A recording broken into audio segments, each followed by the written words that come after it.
I'll take legal action against you, Victor spat, his face inches from mine. The conference room went silent as 27 colleagues stared, frozen mid-motion. Some clutched their pens tighter, others averted their eyes, but all held their breath. The quarterly staff meeting had derailed spectacularly when I'd refused to approve the Riverside Plaza designs. You think anyone cares about a few inches of doorway width? About some stupid bumpy strips on the ground? He stabbed his finger into my project folder. You're costing us millions with these ridiculous demands. My heart hammered against my ribs, but I kept my voice steady. Those stupid bumpy strips are the difference between a blind person finding their way safely or getting lost. Those few inches determine if someone can use a bathroom or not. Victor's eyes narrowed to slits. His tie, bright red, like a warning sign, hung crookedly from his neck. Brynn, you're done. I'm calling my attorney right now. We'll sue you personally for breach of contract and professional sabotage. The room seemed to shrink. Two interns exchanged wide-eyed glances. My direct supervisor studied her coffee cup as if it contained ancient wisdom. Nobody moved to defend me. Please do, I replied, gathering my things with hands that refused to tremble. Call your attorney. I'd love to explain exactly how many accessibility violations you've pressured me to overlook. His lips curled into an ugly sneer. You've signed off on every project. Your signature, your professional liability. Remember that. What he didn't know was that I remembered everything. Every conversation, every threat, every modification I'd been forced to make against my better judgment. What he couldn't see was the small recording device in my blazer pocket, the one that had captured our private meetings for months. Meeting adjourned, Victor announced, already pulling out his phone. I walked out with my head high, feeling 27 pairs of eyes boring into my back. Through the glass wall, I watched him pace, gesturing wildly into his phone. His face twisted with rage,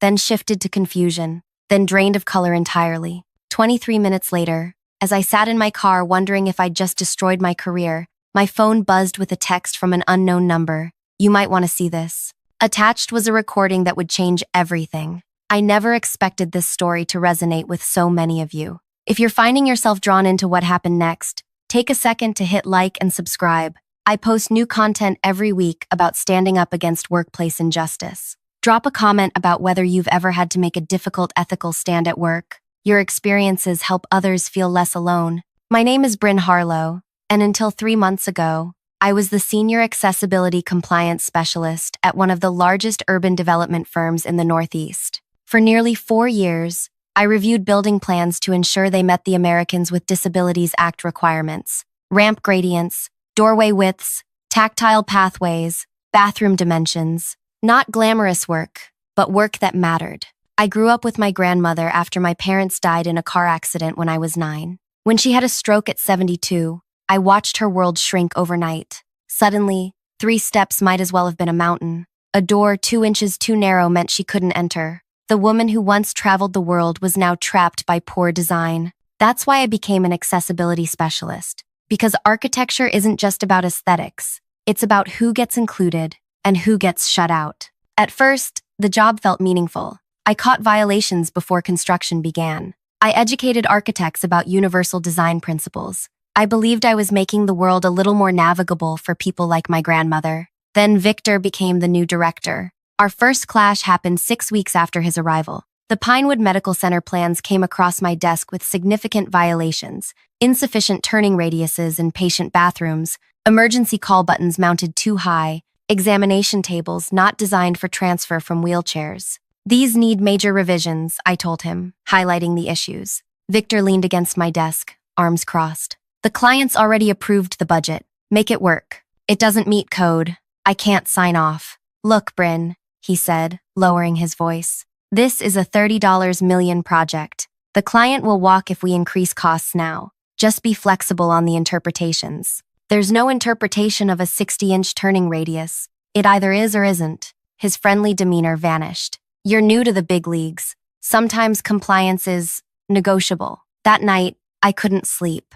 Was this normal? Was I being rigid? I called my mentor from graduate school, who confirmed my suspicions. Victor was asking me to break the law. The next morning, I revised the plans myself, detailing exactly what needed changing to meet requirements. I sent them directly to the project architect, copying Victor. 2 hours later, He stormed to my cubicle. Who authorized you to contact the architect directly? I'm doing my job. These aren't suggestions. They're legal requirements. His voice dropped to a whisper. Listen carefully. There are 20 people in line for your position who understand how things really work. Don't make me replace you. I swallowed hard but held my ground. I won't approve non-compliant designs. For weeks, we engaged in a silent war. I would reject plans. Mysterious, revised versions with my forged signature would appear. I would flag violations. Victor would dismiss them as minor issues. The Pinewood project moved forward with half my recommendations ignored.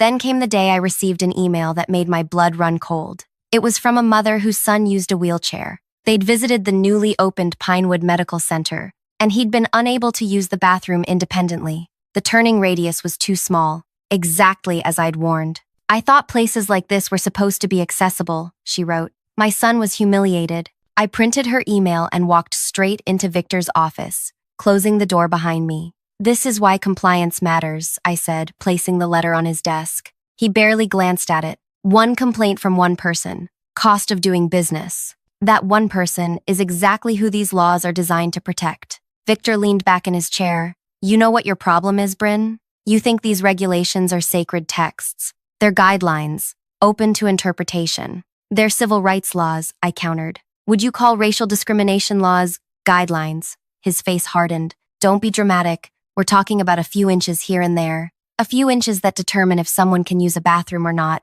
He stood up suddenly. I'm done having this conversation. The Riverside Plaza plans need your sign-off by tomorrow. Make it happen. Those plans had even worse violations than Pinewood, and I knew then that this pattern would continue project after project unless something changed. That night, I made a decision that would eventually lead to that confrontation in the conference room, to Victor's threats of legal action, and to the text message that now sat on my phone, waiting to be opened. I clicked on the attachment, holding my breath. The recording began with Victor's voice, tight with controlled rage. She's completely out of line, Patrick. I need you to shut her down. Breach of contract, professional sabotage, anything. Make an example of her. A pause, then a deeper voice responded. Which compliance regulations is she insisting on? All of them. Doorway widths, ramp gradients, bathroom dimensions. She's treating the ADA like it's scripture. Another pause. And you want her to not enforce these requirements? I want her to be reasonable.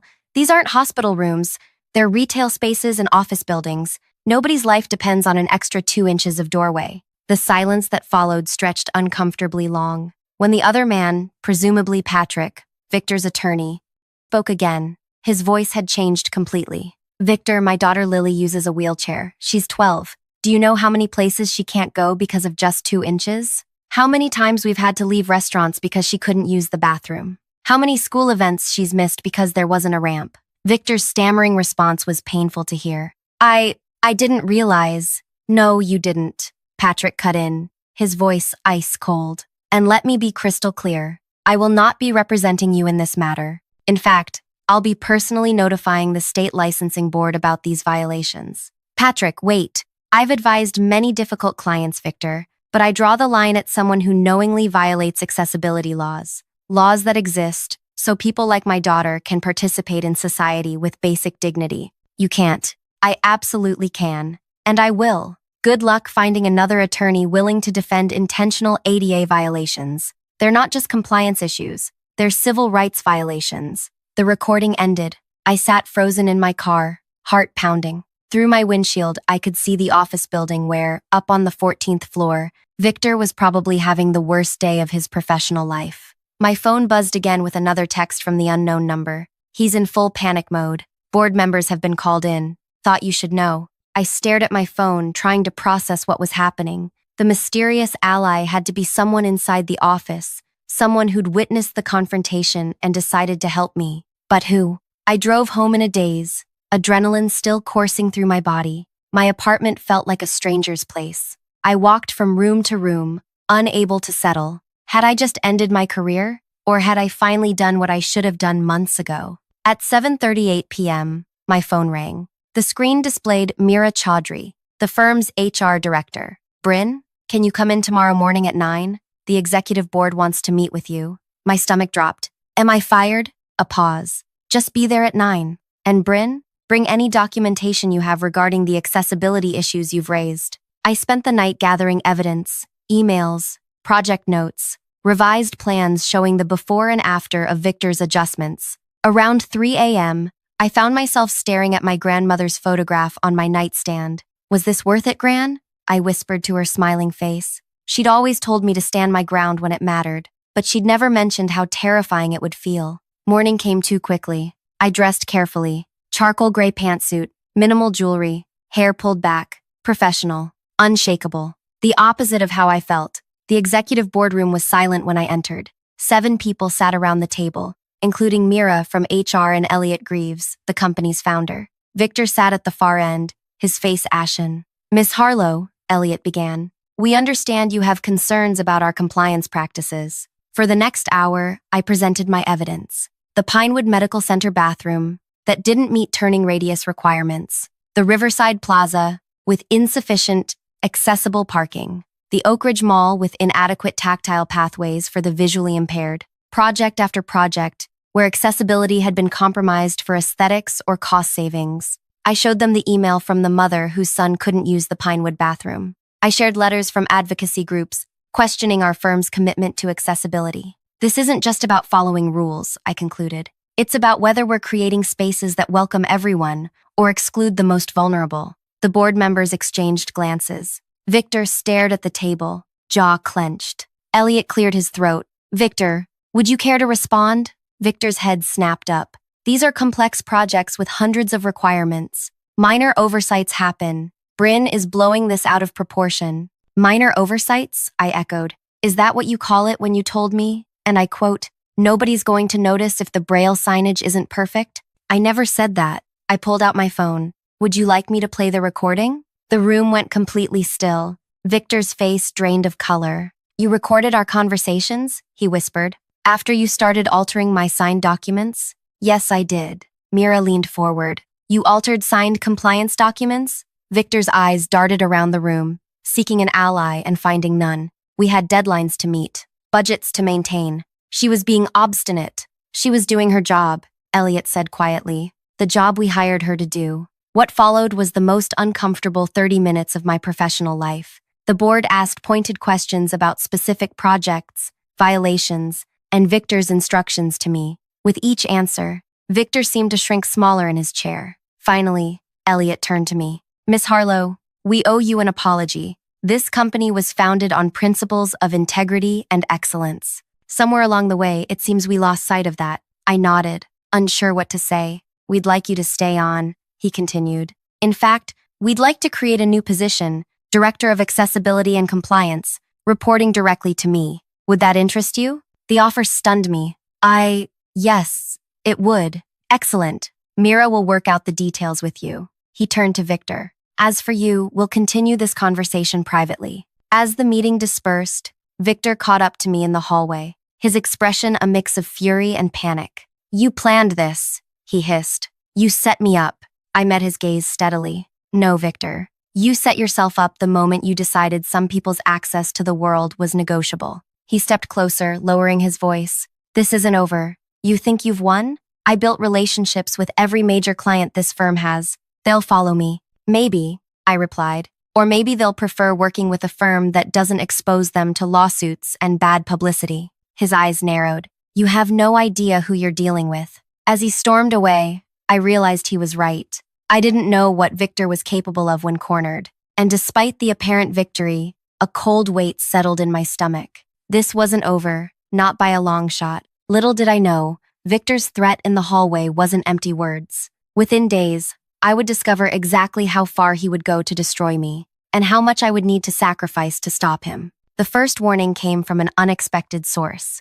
Zoe, a junior designer who'd always been friendly but not particularly close to me, slipped a note onto my new desk 2 days later. He's meeting with Tanner Holdings tonight. Be careful. Tanner Holdings was our biggest client, responsible for nearly 40% of the firm's annual revenue. If Victor convinced them to follow him to a new firm, my victory would be short-lived, and dozens of my colleagues would lose their jobs. I stared at the note, heart racing. The war I thought I'd won had only just begun. That evening, I sat at my kitchen table surrounded by project files. My promotion came with access to records I'd never seen before, including the complete client histories and financial arrangements Victor had negotiated. What I found made my stomach turn. The Tanner Holdings contracts contained special accommodation clauses that essentially allowed them to bypass standard compliance reviews for aesthetic considerations. It was corporate, speak for ignoring, accessibility laws whenever they interfered with their design vision.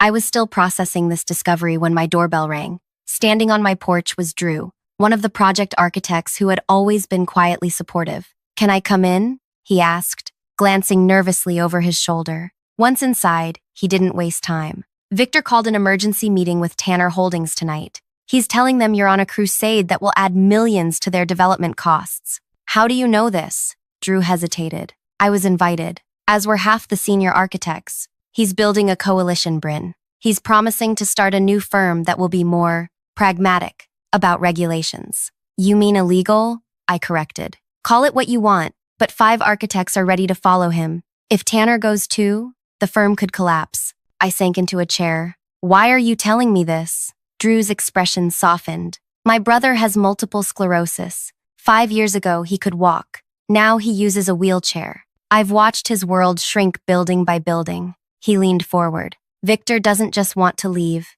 He wants to destroy you first. He's telling everyone you fabricated evidence against him." After Drew left, I called Elliot at home, something I'd never done before. He listened silently as I explained what was happening. "Come to my house," he finally said. "Now." An hour later, I sat in Elliot's study with him and 2 board members. The gravity on their faces told me everything. "Tanner Holdings represents nearly 40% of our annual revenue," one board member said. "If they leave, we'll have to lay off half the staff by Christmas." "So what are you saying?"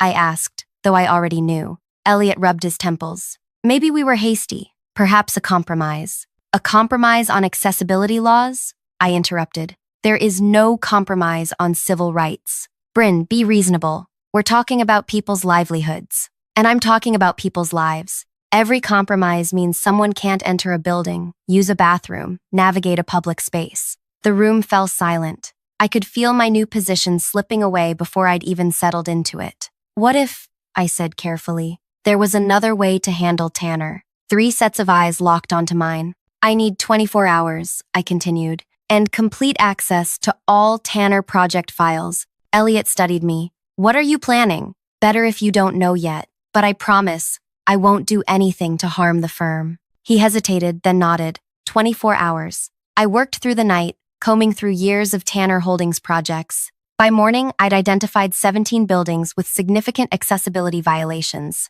all approved under Victor's supervision, all potentially exposing Tanner to millions in litigation. At 7 a.m., I walked into the office of Andrea Luna, the city's most prominent disability rights attorney. By 10 a.m., I had what I needed. That afternoon, I pulled into the parking lot of Tanner Holdings headquarters. The sleek glass building loomed above me. Ironic, given its own accessibility issues that I'd flagged 2 years earlier and Victor had dismissed. In the lobby, I asked for Preston Tanner. His assistant looked at me skeptically. "Mr. Tanner is extremely busy today. Do you have an appointment? Tell him Brynn Harlow is here regarding potential ADA litigation." 10 minutes later, I sat across from Preston Tanner himself, a man whose signature had authorized millions in construction with blatant accessibility violations. "Miss Harlow," he began smoothly, "Victor has already explained your zealous approach to compliance." I placed a folder on his desk. "This contains documentation of 17 Tanner properties with significant accessibility violations."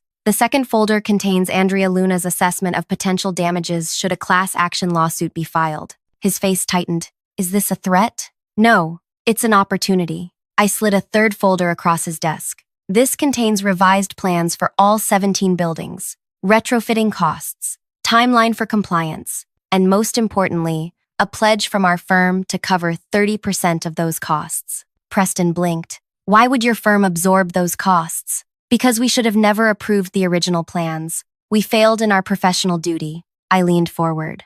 "Mr. Tanner, Victor is offering to help you continue ignoring these laws. I'm offering to help you comply with them at reduced cost and with no publicity. And if I prefer Victor's approach?" I held his gaze. "Andrea Luna has the same documentation I just showed you. She's prepared to file tomorrow." His expression darkened. "That's definitely a threat." "No, A threat would be telling you that we've identified potential tax irregularities in how these accessibility shortcuts were accounted for. This was a calculated bluff, but his sudden pallor told me it had hit a nerve. The meeting lasted another hour. By the end, Preston Tanner had agreed to remain with our firm and implement the retrofitting plan. More importantly, he'd agreed to make a public commitment to accessibility in all future projects. I drove back to our office feeling hollow rather than triumphant.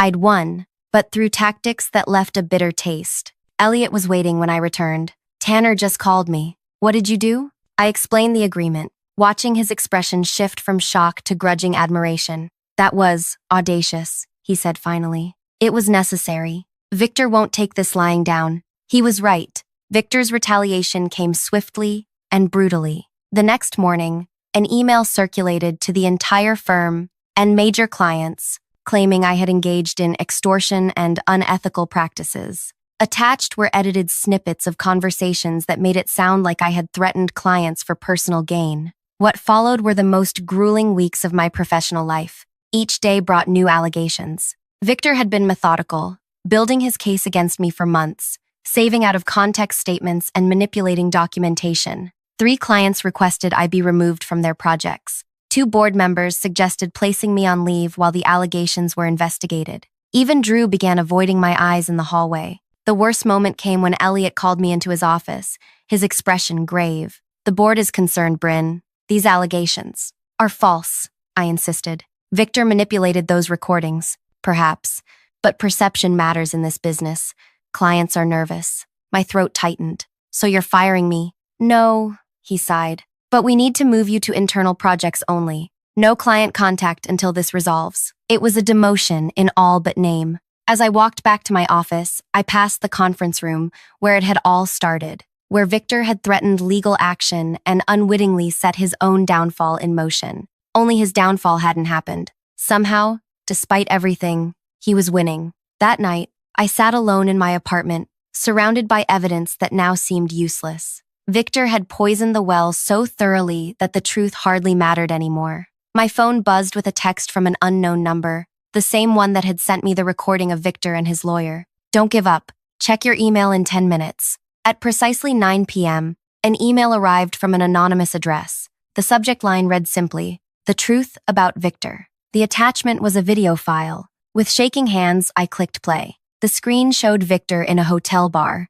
speaking to someone off camera. He was clearly intoxicated, tie loosened, gesturing expansively. "She thinks she's so righteous with her accessibility crusade," he slurred. "You know what I tell clients? Just build it however you want. If someone complains, it's cheaper to settle one lawsuit than redesign the whole building." The off-camera voice asked something I couldn't hear. Victor laughed. "Ethics? In this business? Look, 90% of people don't need ramps or special bathrooms. Why spend millions accommodating the other 10%? He continued, growing more animated, outlining his systematic approach to circumventing accessibility laws, admitting to falsifying compliance documents, and boasting about the kickbacks he received for saving clients money. It was a complete confession, damning in every way. As the video ended, a final text came through. "Tomorrow, 9 a.m., board meeting. This goes to every board member, client, and regulatory agency unless you stop it." I stared at my phone, heart pounding.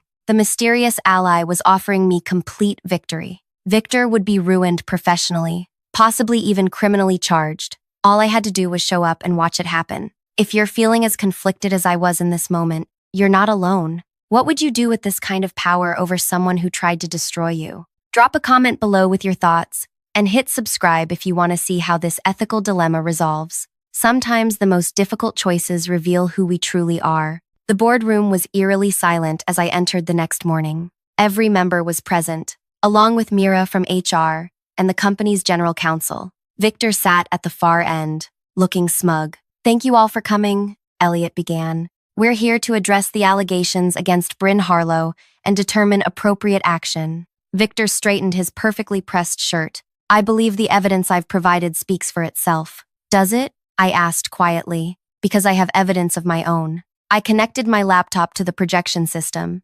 Victor's smile didn't waver. He thought he knew what I had. He was wrong. I didn't play the video from the hotel bar. Instead, I displayed a series of unaltered project documents showing the original accessibility violations, alongside Victor's emails instructing me to approve them. These are the actual violations I refuse to approve, I explained, not for personal gain, but because they broke the law. One by one, I methodically dismantled Victor's allegations, using only official company records and unedited communications. No secret recordings, no anonymous videos, just the plain, documented truth. Victor's composure began to crack. These are taken out of context. I was simply trying to meet client needs while what? I interrupted. While violating federal law? While excluding people with disabilities from public spaces? The board members exchanged uncomfortable glances. I continued methodically presenting evidence, project by project,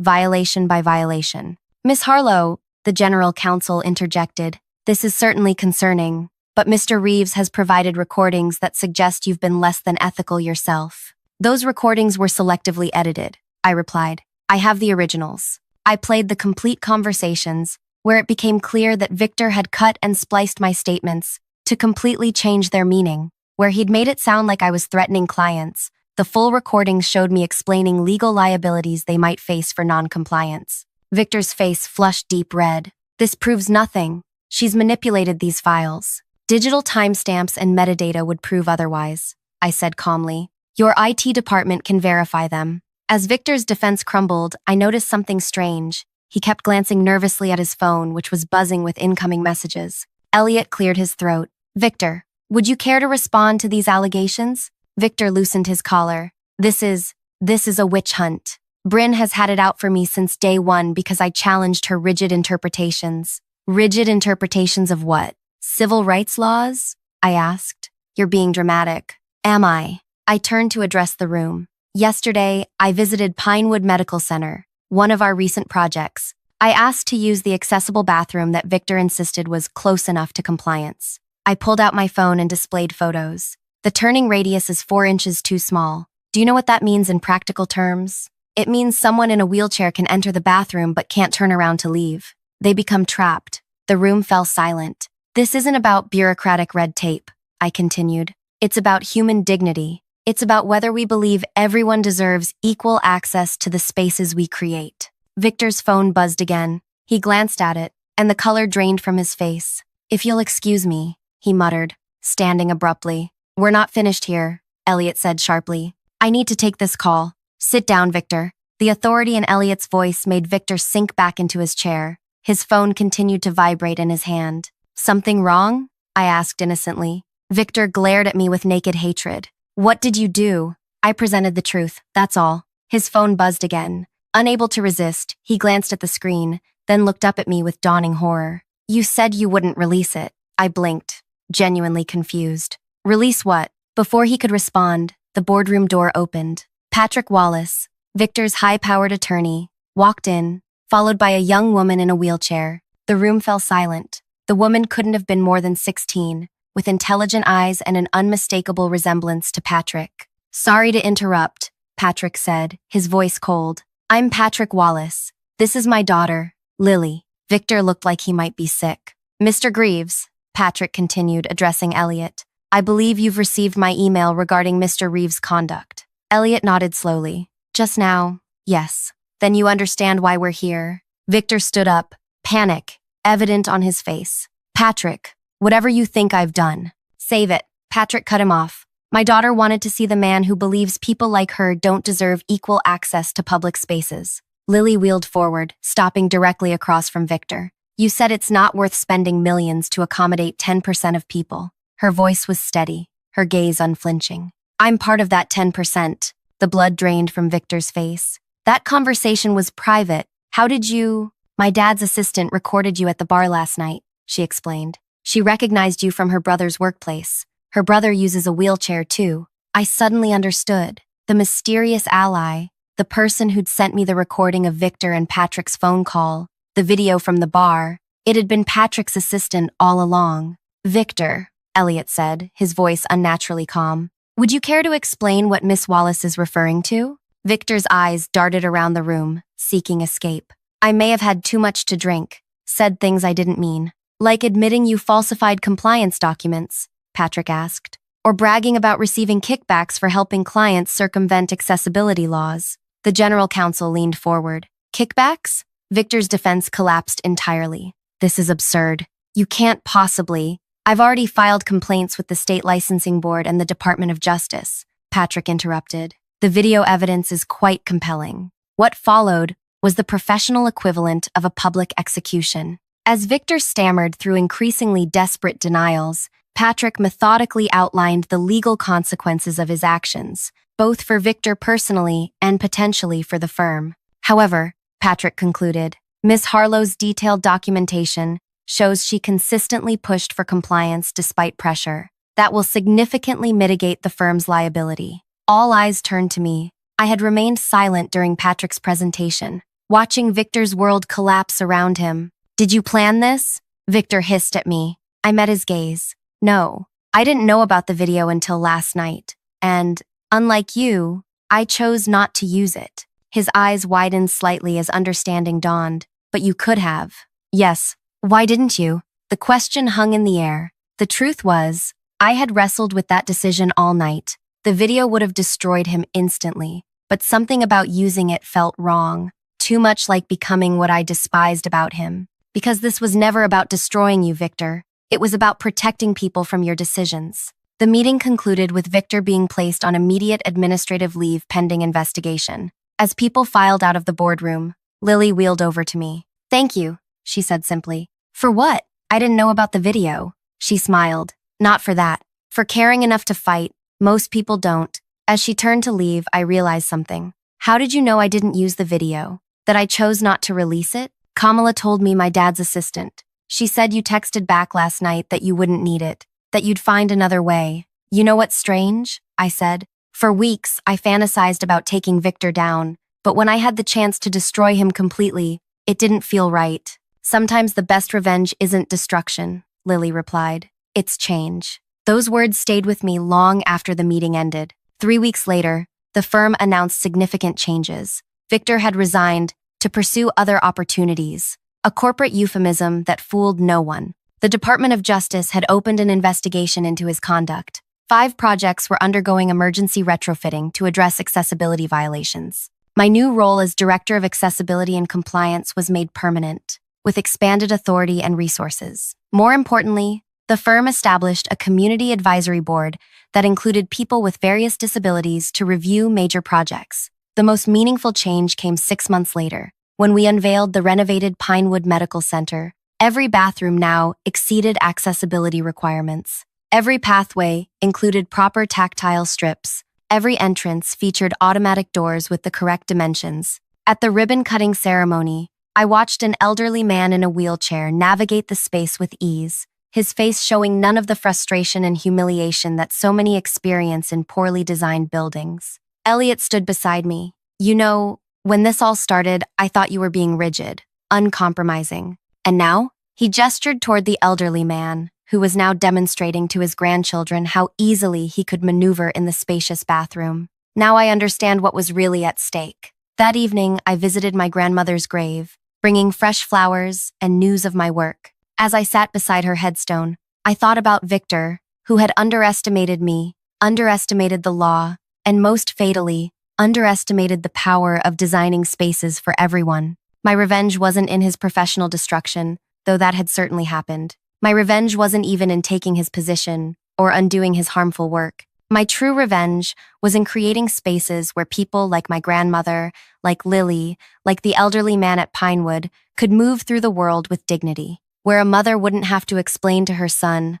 why he couldn't use a public bathroom, where architecture embraced humanity in all its diverse forms. Victor had seen accessibility as an expensive inconvenience. I had shown it was an essential right, and in doing so, I had changed not just one man's career, but an entire firm's approach to the spaces they created. Sometimes, the most powerful revenge isn't found in destroying your enemy, but in building something they never believed possible. Something that remains long after the battle is forgotten. I placed my hand on my grandmother's headstone. We did it, Gran, I whispered. The world's a little more accessible today, and that was a victory worth fighting for. If this story resonated with you, Please hit like and subscribe for more stories about standing up for what's right, even when it's difficult. Have you ever witnessed or experienced accessibility issues that could have been easily addressed with proper design? Share your experiences in the comments. Your stories matter and deserve to be heard. Together, we can create a world where everyone has equal access to the spaces we all share.